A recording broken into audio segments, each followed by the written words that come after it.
This is Plant-Based Briefing. What's Slowing the Vegan Movement? A Three-Headed Monster by Jeffrey Spitz Cohan at Main Street Vegan Academy at mainstreetvegan.com. I'm Marian Erickson, host of this curated content plant-based podcast, where I narrate articles on plant-based and vegan living with permission in about 10 minutes or less every weekday, and I'm pleased to have permission from Main Street Vegan Academy to share their content.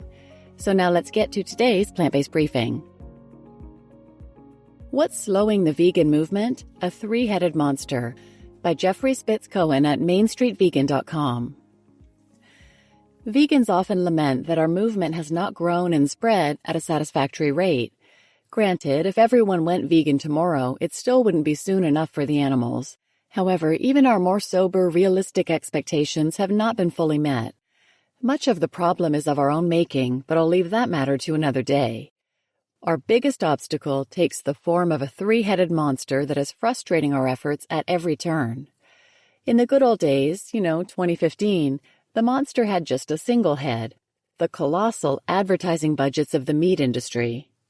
Back in 2012, the blog Counting Animals, now dormant but I recommend the archives, crunched the numbers and found the industry, mainly producers and restaurants, was spending more than $5 billion a year on advertising. Using conservative estimates, the industry was outspending animal advocacy organizations by a staggering ratio of more than 25 to 1. While these numbers are dated, there's no reason to think that the playing field has become any less lopsided.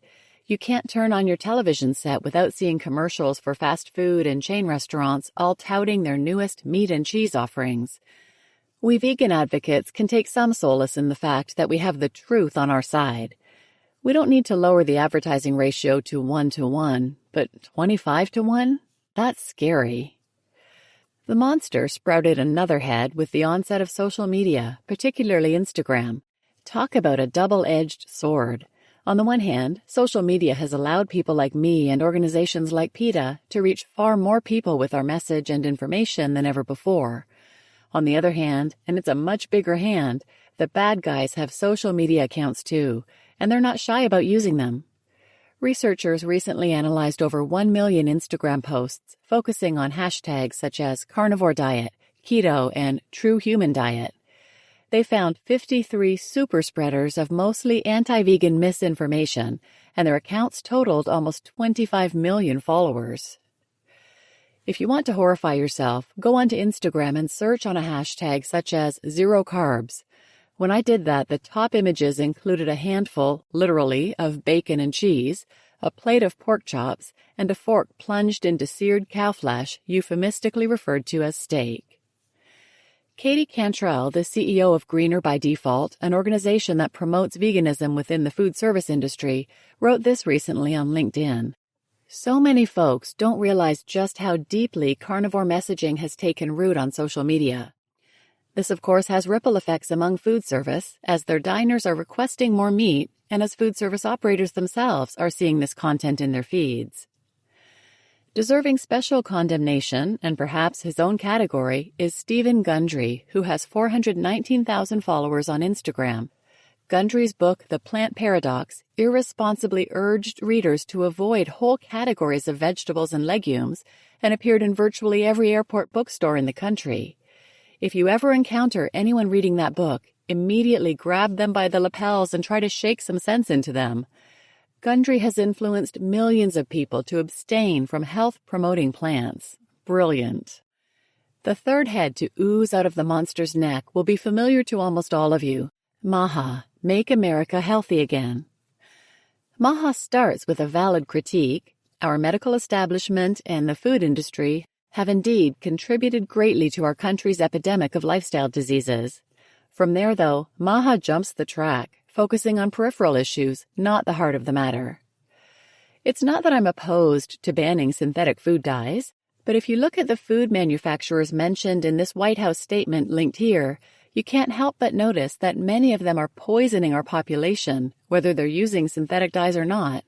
In other words, the food they're making is unhealthy before they even add the dyes. How can Tyson Foods, Pepsi, In-N-Out, Steak and Shake, Mars, and Hershey be commended for their roles in making America healthy when they're actually doing just the opposite? How Orwellian is this? Has it occurred to MAHA's architects that maybe people need a lot, more fiber, which we can only get from plants? That people aren't eating enough fruits, vegetables, nuts, and beans by any measure?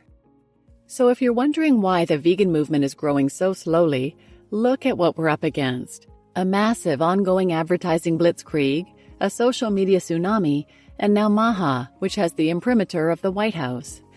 Yes, as I said, we have truth on our side, which is noble, but as Mark Twain wryly observed, a lie can travel halfway around the world while the truth is putting on its shoes. And that was before social media. Will we ever see a vegan world? I hope so, but it's going to take a lot longer than we would like because we have powerful forces arrayed against us. David, meet Goliath. Let's take heart, though, in how that story ended. You just listened to What's Slowing the Vegan Movement? A Three-Headed Monster by Jeffrey Spitz Cohan at mainstreetvegan.com. And I'm your host, Marian Erickson. This is a bit of a downer, this article, but I think it's reality, and it's important that we face reality and learn how to adapt. I will link a couple of episodes in the show notes. One is Episode 50, Dr. Gundry's The Plant Paradox is Wrong by Dr. Michael Greger at nutritionfacts.org. That's just to arm you with some information about how terrible that book is. And the other is a two-parter, episodes 874 and 875. 19th century animal rights activists had a lot of moxie. Here's how to get it back, by Dr. Crystal Heath of OurHonor.org at Vox.com. That one is great. It's a great history lesson, but it also is inspirational. So check those out, and please share this episode with anyone who might benefit, and thanks for listening.